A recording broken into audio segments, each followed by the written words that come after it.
This is a 2005 Mini Cooper S. This is not a factory key. This is an aftermarket key. This came with the vehicle. This vehicle was purchased at an auction. It doesn't start. It doesn't even turn over. Here's what it does. Put the key in. Turn off the wipers. The lights all come on. It's got 132,963 miles on it. Come over here. And here you can see what lights are on. There's showing the temperature outside, the mileage, check engine lights on, brake. Brake does work if I turn it off. It's the emergency brake. And here are the lights that are on here. But like I said, when I turn the key, nothing happens. Turn the key again, nothing happens. That flashing on here was just showing since the last time they reset the oil interchange, which doesn't look like they've ever done it because it's showing -9325 since the last oil change. But anyways, I'm gonna try and get to the EWS, which is located just above the clutch pedal up inside there. Let me see if I can show you that real quick.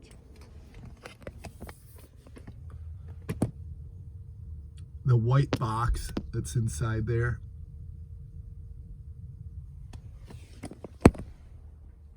And that EWS module I have to remove, so I've got to take some of this off, and I'm going to show you how to do a bypass. This won't bypass it where you can use the vehicle. This is just a test.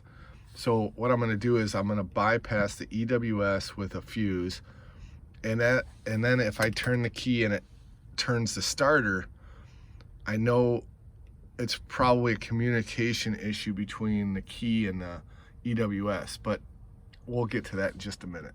Okay, to get a little bit more access to see the EWS, I'm going to take off this lower cover. And to remove this lower cover, you just kind of pull off. There's two tabs here and here, and then there's a couple pieces that kind of hold it in place. So you just kind of grab it here and pull down. So that's it. This just goes back in those two slots and pushes up, and then these two tabs hold it. So that's all to remove this lower cover. Probably a good time to clean it too. It looks like someone spilled coffee in this thing. It's disgusting. All right, that gives us a lot more access. 1 second. To see inside there, you can see the EWS3 modules right there. There's the connector. I really just need to get that connector out, so maybe I don't have to remove this to do the test I'm going to do. Let me see if I can pull that connector off. Well, I'm beginning to wonder if someone's already worked on this. I'm almost positive. See that red post sticking out of the EWS? That's supposed to have a nut on it, and it doesn't. And I can move this whole control and pull it out. So someone's already had this out. It's already been out. So usually there's two nuts holding that on. This one doesn't, so I can't really show you how to remove those because they're not existing. And let's see, looks like there's just a little pin here. Let's see if I can get my camera a little bit closer.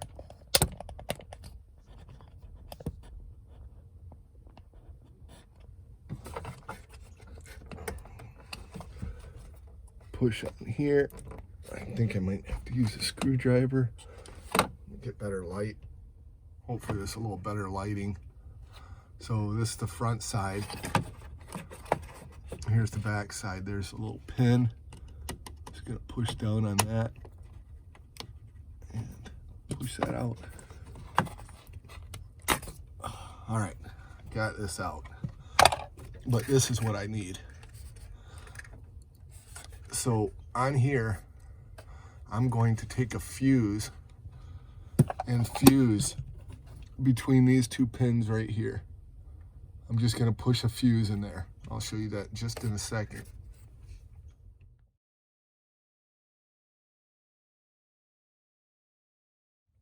All right, I got a little bit more lighting in here. So between pins 1 and 2 on this connector, I'm going to put a fuse. I just pulled a 30 amp fuse out of the fuse box over here, and I'm going to place this in between those two. But before I do that, make sure your key is off and out of the ignition.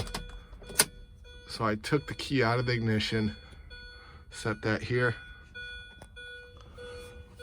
I don't know if that means the lights are on or it doesn't like something. Not sure why this is beeping right now. Might be because the EWS is disconnected. I don't know. Maybe it doesn't like that. All right, let me see.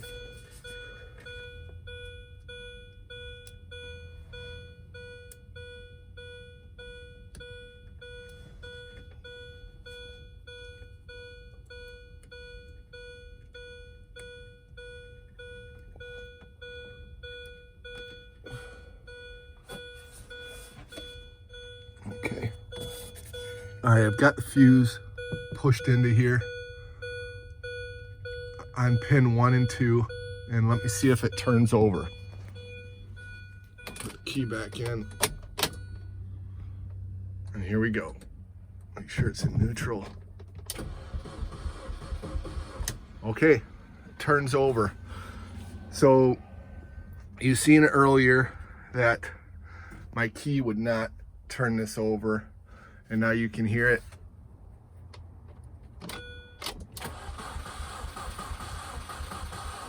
Hopefully you can hear the starter going.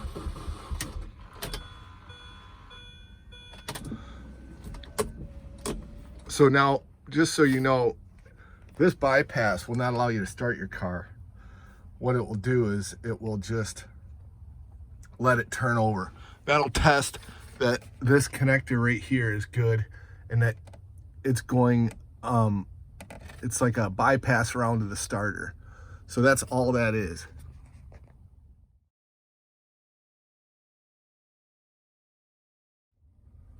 One last test I have to do for this connector is there is a brown wire and a red wire.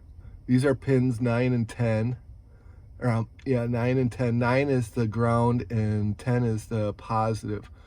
So that's going to be these pins here. But I'm going to have to do a test to see if it has power when the ignition's on to verify that the EWS module is getting power. So let me test that real quick. Okay, what I've done is I've put a small paper clip. Hopefully you can see this. Let me see if I can zoom in closer. All right. This is pin 9, which is the negative, and this is pin 10, which is the positive.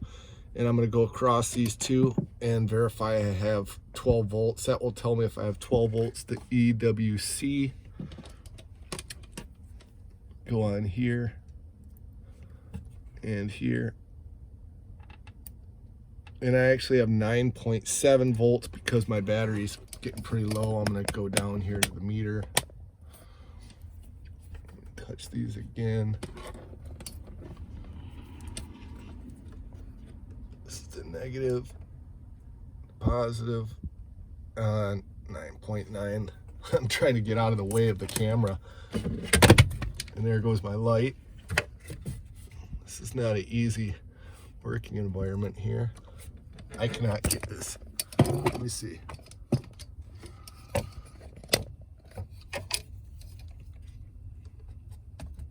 Nope, there's no way I can get it. 1 second. All right, let's see if this works. Okay, this is positive side, negative. Oops. All right, There, that's as much as I can do there.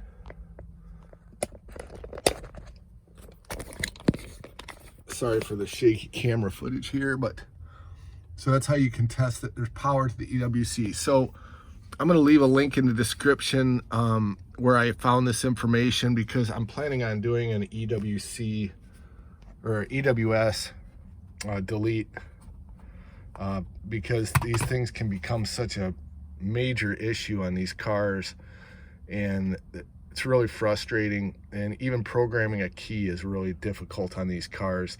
So I'm going to possibly do an EWS delete, but this was just to do the test to see if this EWS module will even work.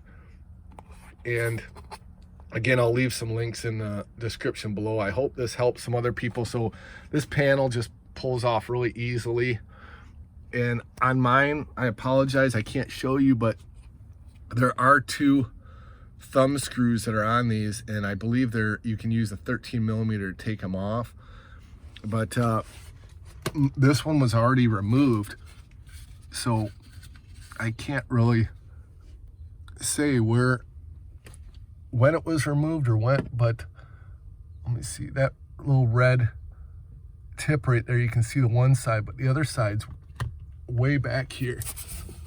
I can just feel it with my fingers.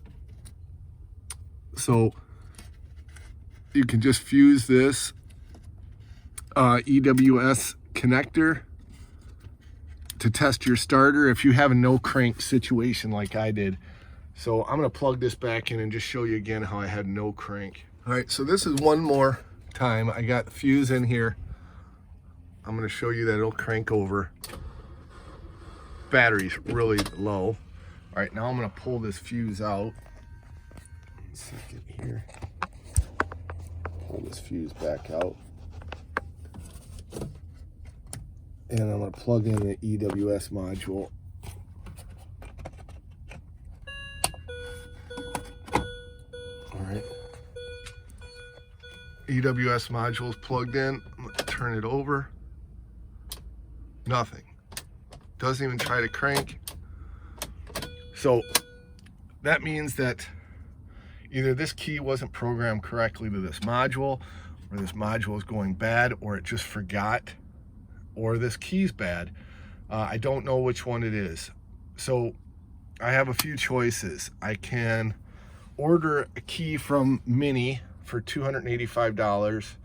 That's supposed to come already preset, because this is not a factory key. I can tell it's not. It comes apart. The factory keys will come cut and programmed, so I can either pay $285 or I can pay $239, send this stuff over to someone and have it deleted. So I got to make that decision. Well, thanks for watching, and I'll post some links in the video below, and I hope this helps some other people figure these things out.